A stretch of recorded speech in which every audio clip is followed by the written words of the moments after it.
অনেকে দেখা গেছে যে আলিএক্সপ্রেস থেকে প্রোডাক্ট এনে বিজনেস করার চেষ্টা করেন, তো এই ক্ষেত্রে ইউজ করানো হচ্ছে বাংলাদেশি কার্ড।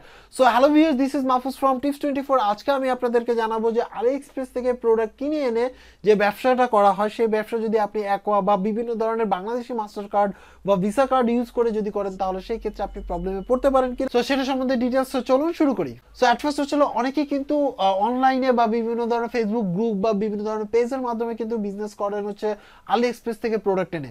তো এই ক্ষেত্রে প্রোডাক্ট আনার যে কাজটা, সেই কাজটা করেন, এই ক্ষেত্রে আসলে তাদের প্রবলেম হবে কিনা যদি সে বাংলাদেশি কার্ড ইউজ করে। সো এই ক্ষেত্রে আমিও একটা বিজনেসের সাথে পার্টনারশিপে আছি, সেটা হচ্ছে RealMati.com। এখানে ভিডিও ডেসক্রিপশনে লিঙ্ক পেয়ে যাবেন, যেটার মাধ্যমে আসলে বাইরে থেকে কিন্তু প্রোডাক্ট বাংলাদেশে আনা যায়। এই ধরনের কিন্তু কার্যক্রমগুলো ওই ওয়েবসাইট মানে গ্রুপের মাধ্যমে করা হয়। তো এই ক্ষেত্রে আপনি কি প্রবলেম পড়তে পারেন কিনা যদি আপনি বিজনেস করতে চান। তো সেই ক্ষেত্রে হচ্ছে আপনি যদি এই ধরনের বিজনেস করতে চান, তাহলে সেই ক্ষেত্রে আপনার সবচেয়ে বড় প্রবলেম যেটা হতে পারে সেটা হচ্ছে যে আপনি যদি অ্যাকোয়া কার্ড বা বাংলাদেশি যে কোনো যদি কোনো কার্ড ইউজ করেন, সেই কার্ডগুলো ইউজ করে যদি আপনি প্রোডাক্ট কিনেন, সেই ক্ষেত্রে আপনি পড়তে পারেন প্রবলেমে। বিকজ অফ হচ্ছে আপনি যে কার্ডটা ইউজ করছেন সেটা যদি পার্সোনাল ইউজের জন্য হয়। আপনি একটা জিনিস চিন্তা করে দেখেন, পার্সোনাল ইউজের কার্ডগুলাতে লিমিট থাকে হচ্ছে, আপনি যখন একটা কার্ড নেবেন সেই কার্ডে কিন্তু লিমিট থাকে হচ্ছে $5,000 সার্কের জন্য, আর নন সার্কের জন্য হচ্ছে আপনার $7,000। তো এই যে $7,000 আপনি পাসপোর্টে এন্ডোজ করে এই যে কার্ডটা ইউজ করে আপনি প্রোডাক্ট আনতেছেন নিতেছেন, এটা কি এই কার্ডটা কিন্তু আপনাকে দিছে, আপনি যে পারচেজ করতেছেন সেটা কিন্তু আপনার পার্সোনাল ইউজের জন্য পারচেজ হচ্ছে।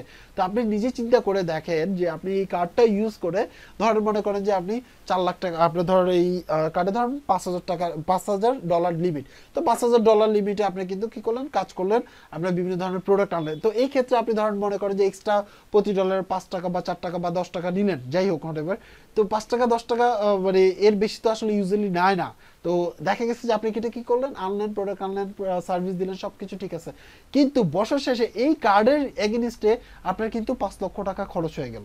তো এবার আসে আমি মেন ক্যালকুলেশনে যে আপনি কিভাবে প্রবলেমে পড়তে পারেন। সেটা হচ্ছে যে আপনি ধরেন বাংলাদেশের রুলস কি, বাংলাদেশের রুলস হচ্ছে ইনকাম ট্যাক্স দেওয়ার যে রুলসটা আছে সেটা হচ্ছে যে আপনার আর ইনকাম ট্যাক্সের কোনো বয়স নেই, কিন্তু ইনকাম ট্যাক্সের জন্য তো আপনি যদি ছেলে হন তাহলে সেই ক্ষেত্রে 2.5 লক্ষ টাকা এক বছরে যদি আপনার ইনকাম থাকে, বা আপনি যদি দেখা গেছে যে মেয়ে হন তাহলে সেই ক্ষেত্রে আপনার 3 লক্ষ টাকা যদি ইনকাম থাকে, তাহলে কিন্তু আপনাকে 15% ট্যাক্স দিতে হবে, ইনকাম ট্যাক্স। সো আপনি চিন্তা করে দেখেন, আপনি ইনকাম ট্যাক্স দিতে হবে।